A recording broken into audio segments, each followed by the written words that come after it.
இந்த உலகத்தில் பிறந்திருக்கக்கூடிய யானையின் என்றும் நிறம் கருப்பு தான். கருப்பா? ஆகையால் ஆகாயத்தில் வரக்கூடிய யானையின் நிறமும் கருப்பு கருப்பு கருப்பு தான். அடி அக்கா, என்ன நான் சொல்றேன்டி, யானை வெள்ளடி. எடி என்னடி? இந்த யானை வெள்ளையாக தான் இருக்கு, ஆனால் ஆகாயத்தில் வரக்கூடிய யானை கண்டிப்பாக கருப்பு. நான் சொல்றேன் வெள்ளடி கருப்பு. வரடி. கருப்புன்னு சொன்னா கருப்பாக வருதுன்னு சொன்னா சரி, உனக்கு நான் பணிமணி செய்யறேன்டி. எடி 12 வருட காலம் உனக்கு நான் வேலை செய்கிறேன். வெள்ளையாக வரும் என்று சொன்னால் கண்டிப்பாக 12 வருட காலம் உனக்கு நான் அடிமை வேலை செய்கின்றேன். 3 வருடம் நான் அடிமையா இருக்கிறேன்டி.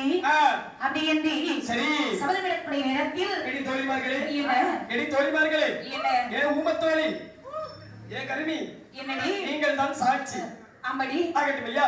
சரி சரி பார்த்தால் இந்த நாகக்கன்னியாகப்பட்டவள். சரி அப்படி எட்டி பார்க்கக்கூடிய நேரத்தில் ஆகாயத்திலே வரக்கூடிய யானை எந்த யானை தெரியுமா? என்ன யானை? தேவேந்திரனுடைய வெள்ளை யானை.